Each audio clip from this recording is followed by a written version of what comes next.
자, 이번 시간부터 우리가 총론에서 공정관리다라고 하는 파트를 정리를 해볼 겁니다. 앞에서도 제가 몇 번 말씀을 드린 적이 있죠. 공정이라고 하는 파트는 나중에 실기에 가서는 우리가 중요한 파트고 거의 한 20시간 가까이 여러분들이 배우게 될 내용이고, 필기 쪽에서 공정이다라고 하는 부분은 그 기본적인 베이스를 배우는 거니까 여기서 잘 정리를 해두시면 나중에 실기 때에서도 마찬가지 시간을 조금 더 여러분들이 줄일 수 있는 그와 같은 요소가 됩니다. 물론 필기 때도 오른쪽에 보시면 그 기출문제를 나온 그 빈도수를 살펴볼 수 있죠. 아주 많은 부분들을 우리가 나왔다 이렇게 말씀드릴 수 있을 겁니다.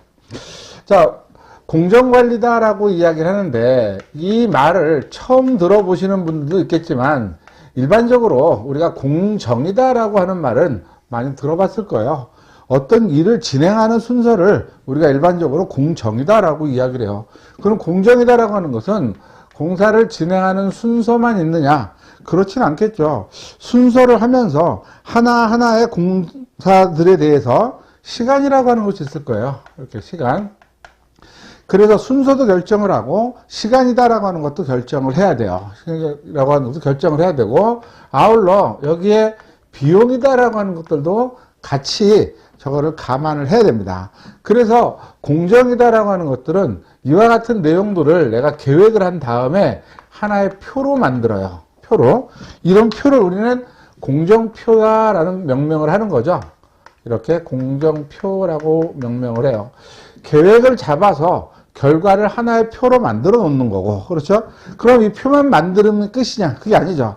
여기까지는 계획이다라고 하는 부분들을 의미를 하는 거고, 이 계획되는 대로 그 모든 일들이 진행이 되는지를 우리가 살펴봐야 됩니다. 그걸 우리가 관리다라고 이야기를 하는 거예요. 그래도 공정은 실질적인 계획도 중요하지만 관리다라고 하는 파트도 굉장히 중요하죠. 우리가 시험에서는 관리 쪽에 해당하는 내용들이 잘 나오지 않고 공정표를 작성하는 과정까지 해당하는 부분만 나오니까 공정표에 관한 것들을 지금부터 하나씩 내용들을 정리를 한번 해보도록 하겠습니다. 자, 여기 보니까 어떤 행위를 할 때 이런 순서가 있다라고 하는 것들이 있어요. 그거를 제일 먼저 우리는 뭐라고 얘기하냐면 프로젝트가 있어요. 프로젝트를 이거를 분해를 해줘야 돼요. 분해를.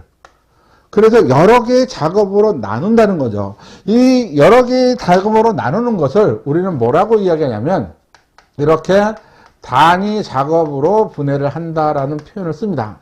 이 단위 작업이다라고 하는 것은 조금 더 쉽게 얘기하면 어떤 행위를 할 때 그 행위에 시간이 들어가거나 이렇게 비용이 수반되는 행위를 우리가 단위 작업이다라고 이렇게 이야기를 해요. 이렇게 분해를 할 때 이거를 우리가 브레이크다운 스트럭처라는 말을 써요. 브레이크다운 스트럭처. 이 브레이크다운 스트럭처다라고 하는 말 자체는 분류 체계다라고 얘기를 해요. 분류 체계. 이렇게 분류 체계다. 이렇게 이야기를 합니다. 지금 이제 공정을 하기 위해서는 우리가 프로젝트를 단위 작업으로 나누잖아요. 그래도 이거를 작업 분류 체계, 그래서 WBS 이렇게 워크 브레이크다운 스트럭처 이렇게 얘기하고요. 요거 말고도 우리가 조직에 따르는 거 이렇게 OBS 비용에 따르는 거 이렇게 세 가지의 우리가 분류 체계라고 하는 것이 있습니다. 분류 체계는 세 가지가 있는데 지금 공정에서는 이와 같이 우리가 워크 브레이크다운 스트럭처 작업 분류 체계를 이용을 해서 저걸 나눠요. 쉽게 설명하면 우리 시공 교재에 보면 가설공사, 토공사 이렇게 쭉 나눠져 있죠. 그것도 하나의 작업 분류 체계로 저렇게 나눠져 있다라고 생각을 하시면 됩니다. 자, 그러면 프로젝트를 단위 작업으로 분해한다라고 하는 거니까 제가 이쪽에다가 예를 들어가면서 하나씩을 설명을 해볼게요. 자, 일단은 기초를 만들고자 합니다. 기초를 만들기. 이게 하나의 지금 프로젝트다라고 얘기하면 먼저 단위 작업으로 분해를 해야 돼요. 기초를 만들려고 하니까 제일 먼저 내가 뭐를 해야 돼요? 땅을 파기를 하는 거죠. 터파기라고 하는 과정을 해야 됩니다. 지금 순서를 제가 정해가면서 한꺼번에 저렇게 쭉 나열을 한번 해볼게요. 자, 땅을 파고 나서 우리가 무엇을 하냐면 잡석이라고 하는 것을 깔게 됩니다. 여기 잡석이다라고 하는 게 잘 모르시는 분들은 그냥 막 생긴 돌이에요. 일단 땅을 파고 나면 땅이 약간의 이렇게 느슨한 상태로 되는 거니까 거기에 돌을 넣어서 흙하고 나중에 콘크리트가 섞이지도 않게 만드는 거고, 그 흙을 다지는 목적으로 막 생긴 돌을 우리가 집어넣는 겁니다. 그걸 우리가 잡석이다라고 얘기를 해요. 잡석을 깔고 그 다음 뭘 하냐면 우리가 버린 콘크리트 중에서 그 배합비가 조금 낮은 콘크리트를 가서 면을 평탄하게 까는 작업을 하죠. 그 다음 그 버린 콘크리트 위에 우리가 거푸집을 설치를 하고, 거푸집하고 이렇게 철근을 설치를 합니다. 이렇게 기초니까 뭐 큰 기초라고 보지 않고 작은 기초라고 보죠. 이거 뭐 나눌 수도 있고요. 이거를 지금 한꺼번에 저와 같이 내용들을 정리할 수 있습니다. 저렇게 설치를 하고 나서는 우리가 뭘 해요? 콘크리트를 이렇게 타설을 하게 되면, 이렇게 타설하고 나중에 거푸집을 해체하는 과정이 있겠습니다만은 그걸 빼서 하나의 기초를 만드는 과정으로 지금 정리했습니다. 자, 프로젝트를 이렇게 단위 작업으로 분해를 했고, 이 분해한 거를 가지고 여기다가 뭐를 썼어요? 자, 순서를 지금 결정을 했습니다. 그렇죠? 제 임의대로 순서를 이렇게 결정을 했고, 이 단위 작업 자체를 저는 두 가지를 하나로 묶었지만, 뭐 다른 사람은 이거를 두 가지로 나눠서 하는 사람도 있을 겁니다. 그래서 그런 과정들은 자기 상황에 맞춰서 정리를 하는 거니까 일단 순서다라고 하는 걸 결정을 했어요. 저 순서를 매겼으면 그 다음 무엇을 결정하냐면 시간이다라고 하는 것을 결정을 해줘야 돼요. 시간이라고 하는 것을 결정을 한다. 이 시간의 결정은 순수하게 작업이 진행되는 시간만을 따진다라는 뜻입니다. 그래서 이 시간을 결정을 할 때 우리가 두 가지가 있는데, 내가 공사를 경험한, 그와 같은 경험한 적이 많아요. 경험이 굉장히 많습니다. 그렇다면 도면을 보고 이 정도 규모의 기초를 만들려면 내가 터파기를 한 3일 정도만 하면 된다. 잡석은 그냥 갖다 깔기만 하면 되는 거니까 얘는 한 2일 정도 해당하는 소요가 될 거고, 콘크리트는 1일 정도 타설하면 되고, 얘네들은 2일 정도에 해당하는 소요일수일 거고, 콘크리트도 타설할 때 하루 정도에 해당하는 소요일수면 된다. 이거는 경험이 많기 때문에 어느 정도의 공사량을 가늠하면 저렇게 쉽게 우리가 계산할 수 있을 겁니다. 그래서 모든 작업을 처음부터 끝까지 이렇게 하나의 작업이 끝나고 그 다음 작업 시작하고 이런 과정을 되풀이해서 끝까지 진행된다라고 하면 6일에다가 총 며칠? 9일이다라고 하는 시간이 이렇게 소요가 될 거예요. 그렇죠. 이렇게 소요가 됐는데 요거는 지금 무엇에 의해서? 경험에 의해서 내가 일절을 다 만들었다라는 거죠. 그래서 한 가지의 경우로 딱 뽑았어요. 경험에 의해서 시간을 한 가지의 경우의 수로 내가 산출을 했습니다. 이렇게. 그런데 내가 경험이 없어요. 경험이 없죠? 그래서 그걸 우리가 무경험이다라고 이야기를 하면, 이렇게 경험이 없는 경우다라고 이야기하면, 요 양을 계산을 해봤더니 이 양을 사람이 직접 땅을 파는 경우, 그 다음에 장비를 이용했을 때 큰 장비를 이용하는 경우, 아니면 요런 정도 장비를 이용하는 경우, 여러 가지 경우의 수를 따져보겠죠. 그래서 무경험일 때는 우리가 시간을 세 가지 경우로 따져요. 세 가지의 경우의 수를 우리가 파악을 합니다. 이 세 가지 수다라고 하는 그 경우의 수는 어떻게 정리를 하냐면, 이렇게 가장 빠르게 내가 일을 진행하는 시간, 낙관의 시간이 있고, 이걸 낙관 시간이다라고 이야기해요. 일반적으로 그냥 이렇게 보편적으로 일이 진행된다. 그럼 저거를 정상의 시간, 가장 늦게 된다 그러면 우리가 비관의 시간이다라고 하는 세 가지 시간을 내가 계산을 합니다. 그럼 이 세 가지 시간을 가지고 전체 일정을 내가 계산을 할 수가 없죠. 계산할 수가 없으니까 이거를 가지고 뭐를 만들어야 돼요? 평균 기대시다, 요거를 평균값을 내야 되는 거죠. 이렇게 평균 기대시간이라고 하는 거를 만들어주는 거예요. 쉽게 말하면 평균값을 만들어야 된다는 뜻입니다. 네 가지를 가지고. 평균값은 여러분들 다 계산할 줄 알죠? 요거 세 가지를 더해서 나누기 3 하면 될 겁니다. 그런데 확률상 정상적인 시간이 계산될 확률이 많기 때문에 이 정상값에다가 4배를 해주고 나머지 시간을 더해주면 됩니다. 그럼 경우의 수가 6가지죠. 그래서 이거를 6으로 이렇게 나눠서 평균 기대 시간을 만들어 버립니다. 그러면 제가 지금 이게 쓰여져 있는 경우 한 가지가 경우가 됐더라도 이렇게 한 가지 시간이 나올 거고, 무경험인 세 가지 경우를 산출한다고 하더라도 결론적으로 평균 기대 시간을 계산을 해서 이렇게 한 가지 시간들로 이렇게 나왔을 겁니다. 여기에서 우리가 용어가 하나 발생을 하는데요.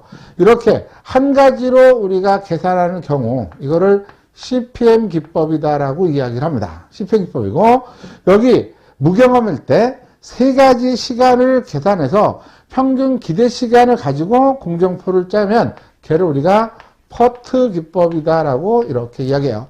이 CPM과 퍼트는 교재 뒷편에 다시 우리가 그 뒷면에 다시 내용이 나와 있습니다. 그때 교재를 보고 여러분들 다시 정리를 하면 돼요. 퍼트와 CPM은 요것만 차이만 있고 나머지에 해당하는 것은 전부가 차이가 없다라고 하는 겁니다. 때에 따라서 우리가 퍼트 기법에서 이 세 가지 시간을 주고 평균 기대 시간을 산정하라라고 하는 문제가 출제가 될 수 있어요. 그럴 때는 낙관치, 정상치, 비관치의 공식을 여러분들이 전혀 생각하지 않아도 괜찮습니다. 주어지는 숫자의 가운데 값이에요. 여기는 숫자가 가장 작겠죠? 여기 숫자가 가장 클 거예요. 빠르게, 여기 늦게니까. 그럼 가운데 있는 숫자에다가 곱하기 4를 하고 나머지 숫자 두 개를 더한 다음에 6으로 나눠버리면 걔가 뭐가 된다? 평균 기대 시간이 된다. 라고 하는 것도 여러분들 같이 내용들을 정리를 해 두시기 바랍니다. 지금 어쨌든 간에 여기서 지금 퍼트 기법이다, CPM 기법이다 설명을 드렸고 이 차이점에 해당하는 거 여러분들 다 알 수 있을 겁니다. 이 방법을 통해서 이렇게 결정이 돼서 지금 9일이다 라고 하는 시간이 나왔어요. 그런데 나는 이 시간을 내가 7일 만에 끝내야 된다라는 거죠. 이렇게. 나한테 가용한 시간은 7일이다라고 우리가 이야기를 합니다. 그러면 일단은 시간을 결정을 해서 여기서 뭘 하냐면 공정표 초안을 작성을 해요. 이렇게 공정표 초안을 작성합니다. 지금은 제가 이렇게 나열된 상태에 하나의 작업이 일련의 작업처럼 흘러가기 때문에 모든 작업 일수를 더해서 이렇게 9일이 나온 거죠. 근데 가용한 시간이 내가 7일이라는 거예요. 7일. 그래서 여기서 우리가 한 다음에 내가 뭘 하냐면 일정 계산이라고 하는 걸 해요. 일정 계산을 통해서 우리가 공기다라고 하는 거를 산출을 하는 겁니다. 공기다라고 하는 것은 공사 기간이라고 하는 거죠. 지금 제가 산출된 9일이다라고 하는 거를 우리는 계산 공기다라는 표현을 쓰고요. 그렇게 나한테 가용한 시간 7일이다라고 하는 것은 우리가 예를 들어 건축주하고 이야기를 했을 때 건축주하고 계약된 시간입니다. 그걸 우리는 뭐라고 그래요? 지정된 공기다라고 이렇게 이야기를 해요. 그러면 건축주하고 약속된 기간을 넘어서는 안 되는 거죠. 그렇기 때문에 항상 이 계산 공기가 지정 공기보다 어떻게 된다? 작아야 됩니다. 이렇게 작아야 된다는 거죠. 근데 지금 어떻게 됐어? 커져 있죠. 커져 있으니까 이거 일수를 최소한 갖게는 만들어야 돼요. 이렇게 그 일정 계산을 해서 이와 같이 하나의 공기를 계산하고 지정 공기가 계산 공기가 되도록 공기를 내가 조정을 해줘야 돼요. 그거를 우리가 공기 조정이다라는 표현을 써요. 자, 공기 조정이다라고 하는 것은 요 방법이죠. 여기 지금 봤을 때 결론 지어서 우리가 이렇게 계산된 공기가 항상 지정된 공기보다 작거나 최소한 같도록 만들어주는 거죠. 우리가 만약에 여기가 5일이 나왔는데 내가 그 가용한 시간 7일이라도 공기를 늘리진 않습니다. 일반적으로 우리가 공기 조정이다라고 하는 의미는 공기 단축을 의미하는 거예요. 이렇게 공기 단축이다라고 하는 것을 의미를 하는 겁니다. 그래서 만약에 여기서 계산을 했는데 계산 공기가 지정 공기가 훨씬 작게 나왔어요. 그럼 이 과정은 필요 없습니다. 그 초반에 잡았던 계획대로 그냥 그대로 진행을 하면 된다라는 거죠. 이 공기 조정을 할 때 무조건 줄이는 것이 아니라 이걸 우리가 지금 필기에서는 그렇게 크게 정리할 필요는 없습니다만은 공기 단축을 할 때 원칙이 비용이 증가를 해요. 비용이 증가가 최소가 되도록 이렇게 그리고 이 방법을 미니멈 코스트 그래서 MCX법이다라고 하는 말을 씁니다. 그래서 비용 공기 단축을 할 때는 비용이라고 하는 것이 최소한으로 증가가 되도록 증가를 안 할 수는 없느냐? 안 할 수 없습니다. 이따가 제가 다음 장에서 우리가 시간과 비용과의 관계를 제가 설명을 한번 드릴 겁니다. 시간이 변화가 되면 항상 비용은 증가하게 되어 있습니다. 그래서 비용이 증가가 되는데 결론으로 최소한으로 증가가 되는 방법을 찾아서 우리는 공기 단축을 한다라는 겁니다. 그러면 지금 이 방법에서는 예를 들어서 이걸 1년을 작업을 하지 말고 땅을 파서 한쪽에서 쭉 땅 파고 가면 그 다음날부터 내가 여기서 잡석을 쭉 깔아 나가면 되겠구나. 그래서 얘 두 개를 어떻게 한다? 병행해서 작업한다. 이렇게 보시면 돼요. 자, 병행해서 작업한다. 그럼 이 두 개를 합쳐가지고 지금 며칠 됐어요? 3일 만에 끝나는 거고, 여기 4일, 그렇죠? 5일, 6일, 7일. 그러면 병행을 해서 작업을 하기 때문에, 7일 만에 내가 이렇게 공기라고 하는 것을 맞춰갈 수 있다. 이거죠. 여기서는 제가 지금 비용과의 관계까지는 설명을 드리지 않았습니다만은, 일반적으로 저렇게 공기 단축이다라고 하는 것을 한다는 거죠. 그러면 이렇게 해서 공기 조정이 끝나면, 이제 공정표다라고 하는 거를 우리가 작성을 하게 됩니다.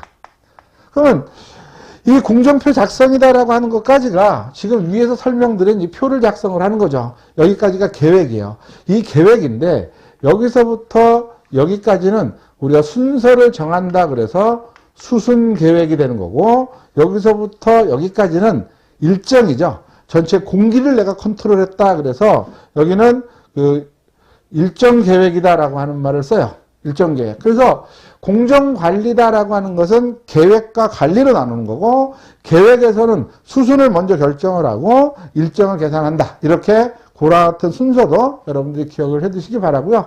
우리 교재 보면 아마 이와 같은 순서로 우리가 내용들이 정리가 돼 있다. 이것을 우리가 파악할 수 있을 겁니다. 자, 지금 보니까 이렇게 계획된 거를 하나의 이제 도표로 만들어야 되는데 그 도표를 우리는 뭐라 그래요? 공정표다라고 이렇게 이야기를 합니다. 그래서 첫 번째 우리가 자 공정표의 종류다라고 하는 것들을 한번 살펴보겠습니다. 계획한 거를 우리가 정리를 하는 거죠. 자, 첫 번째 열기식 공정표. 자, 열기식 공정표는 말 그대로 나열을 해놓은 거예요. 지금 이거를 그대로 하나의 도표로 만들어 버리면 이렇게 도표로 만드는 겁니다. 이렇게 도표로 만들어서 자, 이렇게 만들어서 여기는 우리가 공사 종목, 공정, 여기다가는 시간, 이렇게. 그 다음 여기 이제 뭐 작업자가 누가 들어갈지, 그 다음 장비가 어떤 게 들어갈지, 필요한 것들을 다 하나의 표로 만들어 놓은 거를 우리가 열기식 공정표라고 이야기를 해요. 아주 예전에 우리가 사용되는 거고, 단순하게 공정표를 우리가 쓰는 겁니다. 이 공정표는 이 작업 상호 간의 관계를 알 수가 없어요. 아까 저는 이 두 개를 병행해서 작업한다고 했지만 이 열기식에서는 그런 것들을 나타낼 수가 없죠. 단지 하나 이 작업을 하기 위해서 며칠이 걸리고 어떤 사람이 투입하고 몇 사람이 투입하고 어떤 장비가 투입된다라는 게 다 쓰여져 있으니까 열기식 공정표의 가장 큰 특징이 뭐냐면 이렇게 재료하고 이렇게 노무 수배가 가장 쉽다. 쉽게 알아볼 수 있다는 게 열기식 공정표의 가장 큰 특징입니다. 그래서 저걸 우리가 열기식 공정표다라고 이야기를 해요. 자, 두 번째로 가서 우리가 사선식 공정표라고 하는 것이 있습니다. 이 사선식 공정표를 설명을 하기 위해서는 우리가 어떻게 정리를 하냐면 우리가 한 변에는 이렇게 한 변에는 사선식 공정표를 그릴 때 이렇게 자, 우리가 가로축 하단에다가는 시간을 기입하고 이렇게 세로축에 해당하는 것들은 상단에 공사량인데 공사량을 전부 뭘로 표현하냐면 비용으로 표시를 합니다. 예를 들어서 이 프로젝트를 진행하기 위해서 100억이라고 하는 내가 예산을 잡았다. 그러면 100억에 3년이라고 하는 기간이 걸리는데 1년 반이 걸렸다고 그래서 작업이 반으로 간 걸로 보지 않는다는 뜻입니다.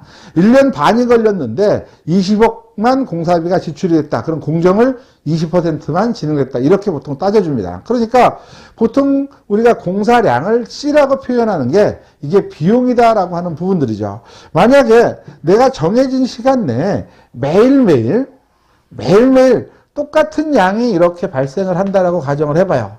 그러면 내가 원하는 으로 해서 작업이 다 끝나게 되죠. 이거를 전체 누적에 해당하는 걸로 그림을 그리면 이렇게 될 거예요. 이렇게. 그렇죠? 여기 더해가는 거죠. 매일매일이니까 하루치, 이틀치, 뭐 3일치, 4일치, 5일치를 이렇게 더해가면 타점하면 이렇게 되는 거죠. 그래서 우리가 사선식 공정표는 이런 공정표의 모양을 가지고 그림으로 그려요. 근데 사선식 공정표는 이런 기울기가 있죠. 이런 기울기가 예를 들어서 이렇게 기울어진다라고 하면 짧은 시간에 원하는 공사를 다 간 거고, 만약에 이렇게 간다라고 하면, 그렇죠? 시간이 한참 지나야 원하는 공사량을 다 달성할 수가 있습니다. 사선식 공정표에서 이 기울기 값이라고 하는 것은 곧 무엇을 나타내냐면 공사의 속도를 나타낸다.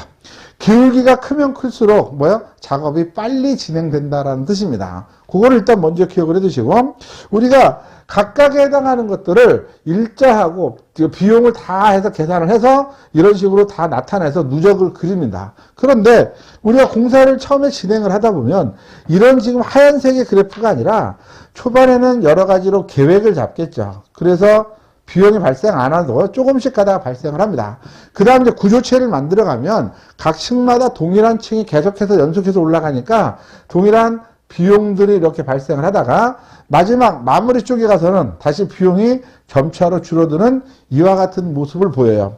지금 제가 하얀색으로 이렇게 그려놓은 것은 이 속도를 우리는 공사 속도라고 하는데 이거를 우리 이론상에 해당하는 속도다라고 저렇게 이야기를 해요. 노란색에 해당하는 것과 이론상에 해당하는 것들을 누적 그래프를 그려보면 얘는 이렇게 이론상보다 좀 작게 출발을 하다가 여기서는 어떻게 해요? 이렇게 이론상보다 빨라지다가 마지막에 가서 다시 이렇게 늦어지겠죠. 요 모양을 우리가 S자형 곡선이다라고 이야기를 하고 이게 우리가 가장 이상적인 공사 속도다라고 얘기해요. 이상적인 공사 속도라고 이야기하는 것은 보통 일반적으로 공사가 저와 같은 형태로 흘러간다. 이것을 지금 우리가 나타내고 있다라는 겁니다. 그렇죠? 요거를 우리가 뭐라고 그래요? S커브다라고도 이야기를 하고, 자, 그러면 공사를 진행함에 있어서 딱 이렇게 한 가지만 있는 것이 아니라 내가 초반에는 공사를 빨리 진행을 하고 아니면 내가 초반에는 늦었다가 마지막에 빨리 하는 방법이 있어요. 전체적으로 똑같이 맞춰서 끝내는 방법. 이와 같은 범위를 내가 설정을 할 수가 있고 이 범위 안에서만 내가 공사를 진행을 하게 된다라고 하면 공사는 전체적으로 큰 지장이 없다라고 이렇게 만들 수가 있습니다. 그 사선식 공정표에서는 이런 지금 파란색의 모양을 우리가 바나나처럼 생겼다 그래서 이렇게 바나나 곡선이다라고 저렇게 이야기를 해요. 이 바나나 곡선에서 이렇게 계획을 딱 잡아놓은 상태에서 실제 공사를 진행을 하다 보면 내가 T1이라고 하는 시간에 작업량이 요만큼 진행이 됐어요. 그러면 정상적인 속도로 들어가고 있다. T2라고 하는 시간에 봤는데 작업량이 여기 있어요. 이거보다 어떻게 됐어요? 기울어졌죠. 원래 내가 계획한 것보다 작업이 늦어지고 있다라는 것을 알 수가 있고요. 만약에 여기 갔다. 그럼 빠르다라고 하는 것을 우리가 알 수 있다라는 뜻입니다. 그래서 이 사선식 공정표에서는 이렇게 공사의 진척 상황을 파악하기가 용이해요. 이렇게 파악이 용이한 그와 같은 공정표가 우리가 사선식 공정표다라고 이야기를 하는 거고, 이렇게 전체에 해당하는 우리가 공사를 다 저렇게 나타나기가 표현이 힘들어서 이와 같은 사선식 공정표는 부분 공정표에 적합하다라는 표현으로 우리 교재에 써 있을 겁니다. 그럼 어떤 하나의 공정을 나타나고 있는데 그 공정이 늦어졌다 그러면 그 공정에 내가 어떻게 조금 더 빨리 내가 진행하기 위해서 사람도 좀 투입을 하고 장비도 먼저 투입하고 이런 것들이 되겠죠. 그래서 이렇게 재료 및 노무 수배가 용이하다라고 하는 말을 표현을 합니다. 여기에서 이제 아까도 앞에서도 제가 얘기를 했죠. 사지선다형에서 문제에서 다음 공정표 중에서 재료 및 노무 수배가 가장 용이한 공정표는 하고 나왔을 때 열기식 공정표가 나오면 무조건 열기식 공정표가 답이 됩니다. 근데 열기식이 안 보여요. 그러면 그 다음에 사선식에 해당하는 걸로 여러분들이 골라주시면 된다라는 뜻입니다. 그래서 사선식 공정표에 해당하는 이런 속도들도 여러분들이 잘 파악하시고 바나나 곡선이다, S커브다라고 하는 말의 의미를 여러분들이 잘 기억을 해두시고요. 자, 이상적인 우리가 S커브라고 하는 거를 또 분석을 해보면 공사 초기에는 이론상보다 속도가 늦고 공사 말기에도 이론상의 속도보다 늦다. 중기가 빠르게, 가운데가 빠르게 진행된다. 라고 하는 것들도 같이 기억을 좀 해 두시기 바랍니다. 자, 세 번째로 가면 우리가 뭐가 있냐면 횡선식 공정표라고 하는 것이 있습니다. 이 횡선식 공정표를 막대형으로 그린다 그래서 우리가 얘를 바차트다라고 하는 표현을 씁니다. 이렇게. 그래서 횡선식 공정표다라고 하는 것은 제가 여기다 그대로 그렸다가 저를 지워볼게요. 자, 횡선식 공정표다라고 하는 부분을 보면 이렇게 세로축 좌측에다 작업명을 씁니다. 자, 터파기. 그리고 여기 가로축 상단에다가 시간이나 일수를 우리가 표시를 하는 거예요. 3, 이렇게 4, 이렇게 5, 이렇게 6 쭉 표시할 수 있죠. 자, 터파기를 3일 한다고 그랬으니까 터파기를 3일 동안 내가 이렇게 진행을 한다. 이렇게 표기를 하는 거죠. 자, 그 다음에 잡석이다라고 하는 부분을 처음에 내가 계획을 할 때는 터파기가 끝난 다음에 이렇게 계획하는 걸로 잡았었는데 그렇게 하게 되면 어떻게 된다 그랬어요? 공기가 늘어나죠. 9일로. 그래서 어떻게 하기로 했어요? 하루 지난 다음에 얘를 터파기하고 같이 병행을 해서 가는 걸로 갔구나. 이렇게 그려서 우리가 내용들을 쭉 정리를 할 수 있습니다. 하나만 더 해볼게요. 자, 버린 콘크리트를 내가 타설을 한다. 라고 했을 때 이 두 개의 작업이 끝나야 되는 거니까 하나. 이렇게 표기를 하면 됩니다. 지금 어떤 거든지 우리가 앞에서 내용을 정리할 때 특징이다라고 하는 부분을 정리를 하려면 서로 비교를 해야 된다 그랬죠. 그럼 이것도 비교를 해봐요. 여기 열기식 공정표가 있고 여기 사선식이 있고 여기 지금 횡선식이 있습니다. 여기 세 가지 공정표를 봤더니 횡선식 공정표의 가장 큰 특징은 이렇게 착수 시간과 종료 시간이 표기가 되죠. 그래서 이렇게 착수일하고 종료일이다라고 하는 것들이 이렇게 명확하게 명시가 될 수 있다는 것이 하나의 장점으로 저렇게 남습니다. 아울러 지금 제가 하얀색에 해당하는 걸로 지금 계획을 잡았는데 실제로 내가 공사를 진행하다 보니까 이렇게 터파기가 3일에 안 끝나고 4일날 갔다라고 가정을 하면 이렇게 보나마나 이 작업은 전체 일정이 늦어지겠죠. 요거를 예정, 요거를 실시다라고 얘기를 하죠. 그래서 바차트는 이렇게 다른 것과 다르게 예정과 실시가 비교가 돼서 무엇한다? 공사의 진척 상황을 파악하기가 용이하다라고 하는 말을 이렇게 씁니다.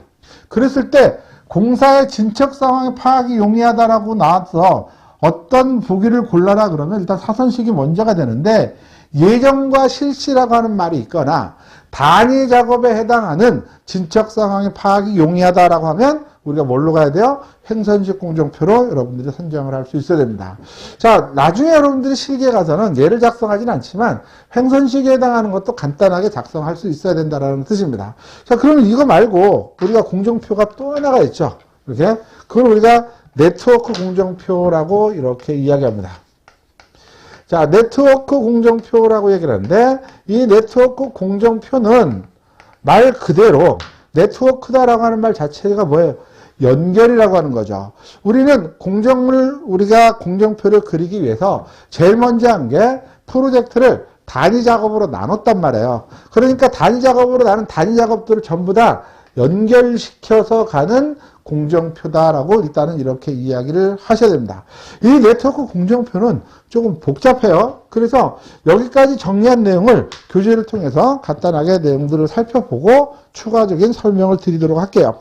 자, 우리 교재 보니까 거기 공정표의 종류 열기식, 사선식, 횡선식, 그래서 횡선식 공정표에 해당하는 하나의 샘플까지가 이렇게 들어가 있고요.